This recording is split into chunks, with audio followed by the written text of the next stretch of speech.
Meu nome é Juliano Roesel e eu tô aqui hoje para falar com você sobre uma pauta que é muito importante nos dias atuais, que é a pauta da LGBTQIA+. Eu já vou contar um pouco para vocês o que isso significa. Antes disso, eu vou contar um pouco sobre mim. Eu sou consultor de desenvolvimento humano, sou gay e tô aqui para falar um pouco para você sobre a minha história e um pouco desse contexto que a gente tá vivendo nos dias atuais. Esse aí, dessa primeira foto, sou eu, com 6 anos de idade, quando lá na pré-escola eu tirei uma foto vestido de Power Ranger, que era um desenho que eu gostava muito. E eu, com essa idade, eu já me sentia uma criança diferente dos demais meninos.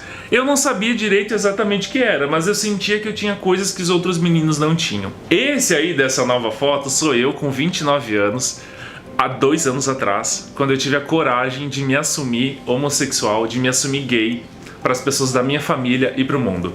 E foi um processo que para mim durou muito tempo, porque envolvia a minha aceitação comigo mesmo e também o medo que eu tinha muito grande de ser rejeitado pela minha família, de não ser reconhecido como um bom profissional por questões da minha sexualidade. Esses últimos 2 anos têm sido libertadores para mim e por isso está sendo muito significativo estar aqui com vocês hoje falando desse tema que eu tenho vivido e tenho me aceitado e tenho me permitido ser cada vez mais eu mesmo. Bem, eu quero voltar e contar um pouco para vocês dessa criança aí daquela foto do Power Ranger e como é que ela se tornou esse adulto e passou até os 29 anos para se assumir. Eu lembro que quando eu tinha uns 12 anos, quando a gente começa a desenvolver a nossa sexualidade, e muitos de nós, ou quase todos nós temos isso na adolescência, eu percebia que eu me sentia atraído sexualmente e afetivamente por outros homens, mas eu achava que aquilo era errado. Na cidade que eu nasci, lá no interior do oeste do Paraná, é uma cidade que tem uma cultura de colonização alemã,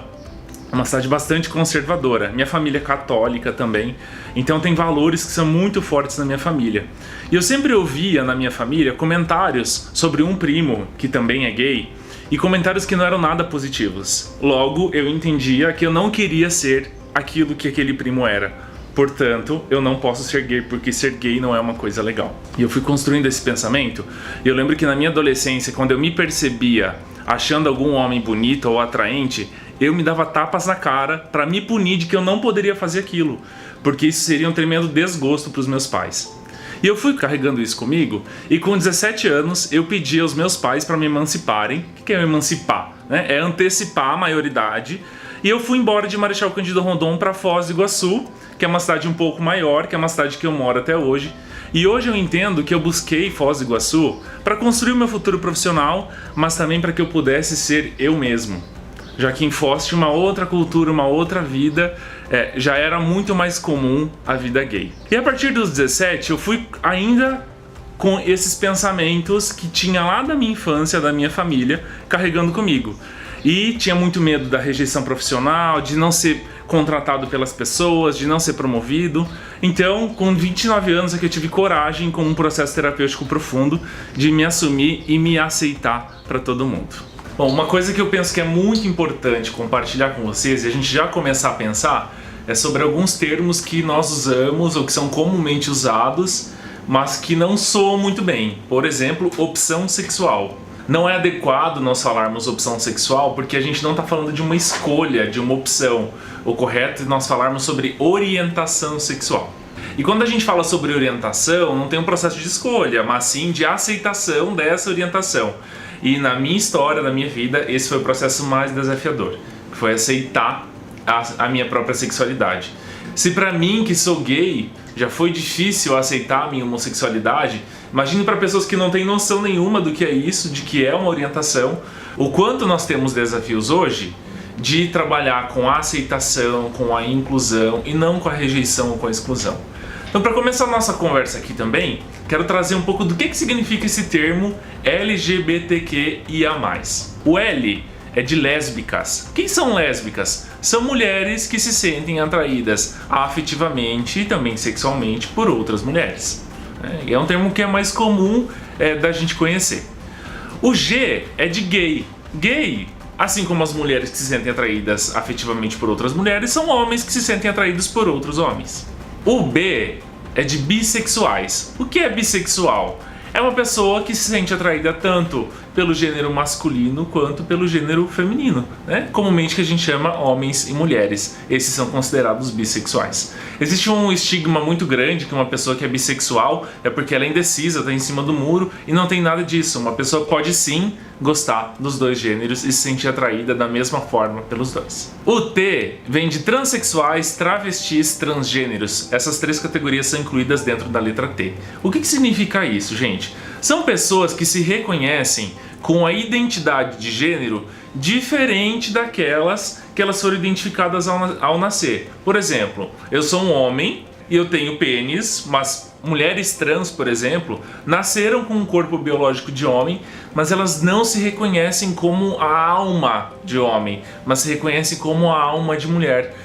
O mundo interno é um mundo feminino, e é isso a gente chama mulher trans. O homem trans nasceu com vagina e não se reconhece como mulher, mas sim como homem. E é o que nós chamamos, ou que é chamado de homem trans. O Q é de queers. O que significa queer?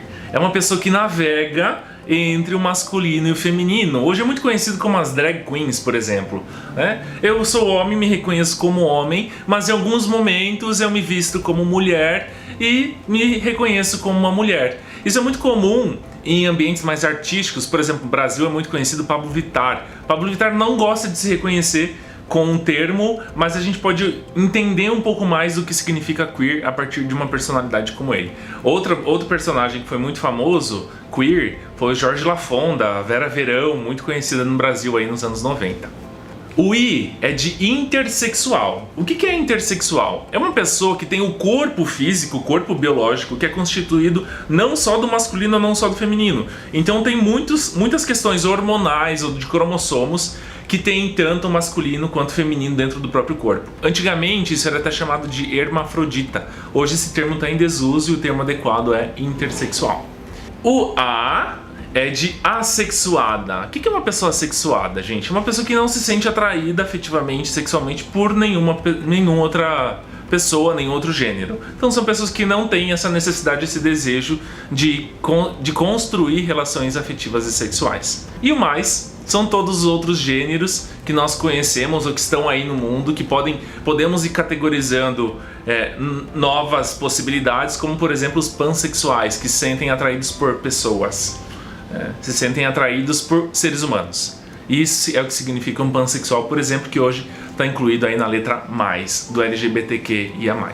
Depois da gente considerar e reconhecer toda essa diversidade que existe dentro dessa grande tribo, eu preciso trazer para vocês que eu me reconheço como um homem gay em posição de muitos privilégios.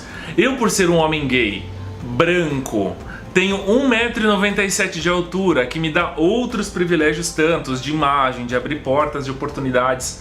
Eu reconheço que tenho sim muitos privilégios. E hoje as conquistas que nós estamos tendo ao longo dos anos, nem sempre foi assim. Então quero trazer aqui para vocês um pouco desse panorama histórico desse mundo da pauta LGBTQIA+, para a gente poder entender de onde tudo isso vem e quais conquistas nós estamos tendo aí nos últimos anos. Vários estudos da nossa história mostram que a homossexualidade já era comum antes mesmo dos anos de Cristo. Por exemplo, lá na Roma Antiga, na Grécia Antiga, que é o berço da nossa civilização, da nossa história, existem vários relatos de que a relação homossexual era muito comum, especialmente entre os soldados, era vista até como positiva, porque o soldado mais jovem, quando tinha uma relação afetiva sexual com o soldado mais velho, acreditava-se que ele recebia as virtudes, recebia o encorajamento desse homem mais velho a partir dessa relação de amor, de carinho e de troca. Porém, isso com o passar do tempo, depois de muito tempo, a Igreja Católica dominou o poder do mundo, e com a época da peste negra na Europa, a igreja começou a acusar de que eram as relações entre homens que causavam a peste negra. E isso começou então a ser criminalizado. Um homem amar outro homem começou a ser um crime, e as pessoas eram punidas, inclusive eram levadas à morte, à pena de morte, por terem relações homem com outro. É importante destacar, gente, que nessa época a gente não tem muitas histórias que trazem sobre a relação entre duas mulheres, uma relação lésbica. Porque se as mulheres já eram apagadas naquela época, imagine mulheres homossexuais mais ainda, né? Caminhando mais para nossa história, um pouco mais atual, mais contemporânea, teve um personagem muito importante na história da luta dos direitos LGBTQIA+, que foi o Alan Turing. Quem foi esse cara? Ele foi um dos grandes nomes da Segunda Guerra Mundial. É considerado hoje o pai da computação. Ele era um matemático que descobriu e codificou toda aquela conversa de guerra e descobriu como mapear os submarinos inimigos na Segunda Guerra. E esse cara, ele não era assumido homossexual, mas mais tarde, quando esse cara, que foi um grande personagem, um grande nome, que ajudou o Reino Unido a vencer a Segunda Guerra Mundial, quando ele foi descoberto ou revelado, descobriram que ele tinha relações sexuais com outros homens, ele foi punido pela castração química. Só que ele, não aguentando essa punição, ele se suicidou. Anos mais tarde, a gente começa então o mundo a repensar sobre isso a partir de diversos manifestos. Um desses manifestos que foi muito importante nessa época foi a revolta de Stonewall, que aconteceu em Nova York. Nessa época, em Nova York, nos Estados Unidos, era proibido, era crime a relação homossexual, homoafetiva. E houve um ataque policial a um bar que era frequentado por gays, transexuais, e a polícia teve uma agressão coletiva com a galera. E o que a galera fez? Se revoltou e começou então a lutar pelos direitos de que aquilo era inadequado. A partir desse movimento começou a ter as marchas gays e então surgiram os movimentos que até hoje perduram, como as paradas gays. No Brasil, só mais tarde que teve esse primeiro movimento aqui, buscando lutar por esse direito, por essa liberdade de ser quem é, já que, como eu já comentei, não é uma questão de opção, mas é questão de ser quem se é. Gente, os movimentos começaram a acontecer não só nos Estados Unidos, mas no mundo todo, inclusive aqui no Brasil. Em 1962, nasceu a primeira ONG que trabalhava com os direitos das pessoas gays. Era liderado por homens gays. Isso aconteceu, gente, inclusive no meio da ditadura militar, uma época em que os gays não tinham espaço mesmo, onde o governo determinava como as coisas seriam, inclusive com agressão. Essa época, aí anos 60, 70, 80, onde os gays se encontravam eram nas regiões escondidas, ruas escondidas onde ninguém visse, ninguém percebesse. Ou existem várias histórias que contam, inclusive, que quando os gays se reuniam para fazer algum show, por exemplo, as queers, com algum show, alguma performance, eles inclusive se reuniam no apartamento de alguém, não batiam palmas para não ter barulho, mas sim eles aplaudiam estalando os dedos. Inclusive é um movimento que a gente vê até hoje no mundo gay, as pessoas estalando o dedo para celebrar, para parabenizar alguém, E isso vem dessa necessidade de não fazer barulho para não dar amostra para ninguém. Um movimento importante também que começou a acontecer no Brasil foi que em 1971 a gente teve aqui no Brasil a primeira cirurgia para transição de sexo, quando a primeira mulher trans se operou aqui no Brasil. Hoje, no Brasil, a cirurgia para transição de gênero, inclusive, ela é feita gratuitamente pelo SUS, para vocês já verem como nós avançamos nesse caminho. Nessa época também, gente, nasceu um jornal bombadíssimo no Brasil, que era o Lampião da Esquina, que era o primeiro jornal voltado para o público homossexual. E esse jornal tinha sede em São Paulo, mas ele era distribuído pelo Brasil todo. E claro, era muito difícil com que as bancas, por exemplo, naquela época, quisessem vender esse jornal. Então essa logística era bem difícil. Hoje até esse jornal está disponível na internet, todo o acervo digital dele. Aí na época de 1972 a 1980, começou então nos Estados Unidos um movimento de descriminalizar a homossexualidade. Ou seja, as pessoas não iam mais presas por se amarem. Elas começaram então a reconhecer que tinham esse espaço de serem cidadãos normais. É claro que a lei é uma coisa, a vida prática é outra, Nessa época aí a gente teve um crescimento muito grande nos Estados Unidos dos movimentos e as boates e as baladas, onde as pessoas gays poderiam se encontrar. E, gente, uma coisa importante de dizer, quando a gente fala de balada gay, ou movimento, espaços que são exclusivamente gays, por que isso aconteceu? Porque os gays não se sentiam aceitos em outros ambientes. Então onde é que eles iriam para paquerar, para conhecer novas pessoas, para namorar, enfim, para dar aquela flertada que todo mundo dá quando vai para vários lugares? Os gays criavam espaços quase que exclusivos, que era um lugar que eles se sentiriam seguros para isso.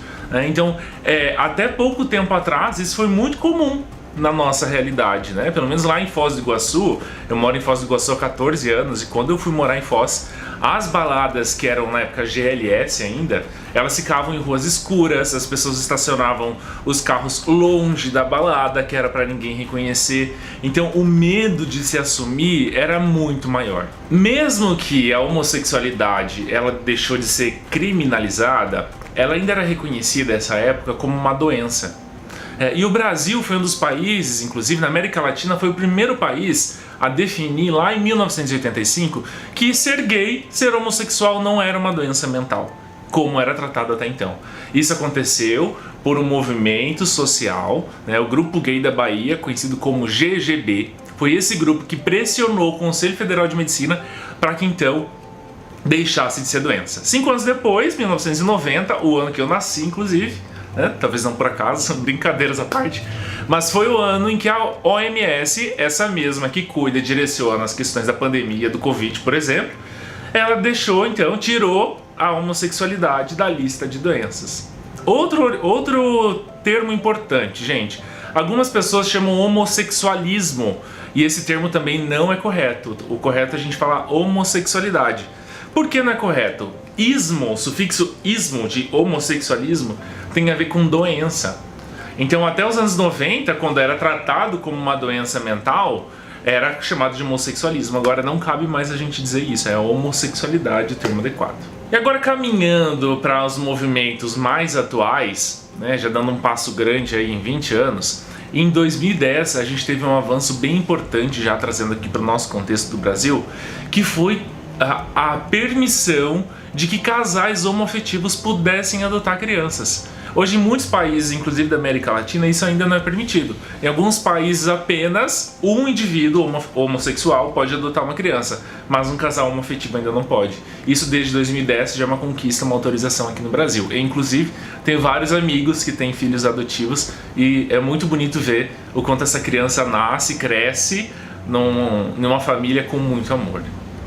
Em 2013, a gente teve aqui no Brasil também a liberação para o casamento homoafetivo.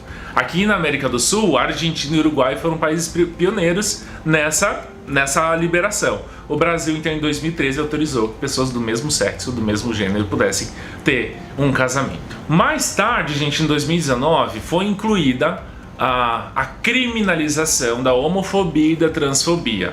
Só que essa lei que criminaliza a transfobia e a homofobia, ela meio que pegou carona na lei do racismo. Não existe uma lei específica para isso ainda no Brasil. O que a gente conseguiu fazer foi pegar carona nessa lei aí para criminalizar quaisquer atos de homofobia. Agora, uma conquista muito recente, que eu fui bem beneficiado com isso, inclusive, foi que em 2020 a gente teve finalmente a autorização, a liberação para homens gays poderem doar sangue. Vocês sabiam que homens gays que tinham relações com outros homens não poderiam doar sangue? Mesmo que tivesse todos os exames em dia, tivesse com a saúde em dia? Isso acontece, gente, por uma história lá da década de 80, de 90, onde existia uma onda, assim como foi a peste negra lá no passado, de que o HIV, né, que é o vírus que gera a AIDS, era gerada pelos homens homossexuais. Então até 2020 eu não podia doar sangue para ajudar a salvar a vida de outras pessoas, mesmo estando em um relacionamento de anos. Em 2020 a gente teve essa conquista e eu fiquei muito feliz com isso. Inclusive no mês seguinte que foi aprovado eu já fui fazer minha doação. E para mim foi um momento muito especial, que isso para mim me mostra que eu sou um cidadão de verdade, querendo fazer o bem como qualquer outra pessoa poderia. E gente, eu gosto muito de olhar com um olhar otimista de que a gente avançou muito na busca desses direitos. Mas teve muita gente que teve que dar a cara a tapa, que teve que morrer, inclusive para que eu pudesse ser beneficiado por esses direitos. Então, a gente não chegou no fim da luta, a gente ainda tem muito que avançar. Eu vou trazer aqui para vocês alguns dados que são bem importantes da nossa realidade desse ano, dos últimos anos, sobre essa pauta LGBTQIA+, no mundo e também no Brasil. Vocês sabiam que hoje 69 países do planeta Terra ainda criminalizam a homofobia? Isso representa mais de 30% dos países que a gente tem no planeta Terra. Outro dado muito importante, gente, é que a cada 36 horas uma pessoa LGBTQIA+, morre no mundo apenas por ser LGBTQIA+. Então a gente vive um mundo ainda que precisa matar o outro, ou que sente a necessidade de matar algo, matar alguém por uma questão que não é uma escolha e que não tem nada de errado nisso. O quanto as pessoas ainda têm dificuldade de quebrar o que nós chamamos aí da heteronormatividade. O que é heteronormatividade? É a gente acreditar que só tem a relação entre homem e mulher na vida. E nem na natureza, nem no reino animal isso existe. Então no ser humano isso também não existe. É como dizer, gente, que no mundo só tem as cores preto e branco.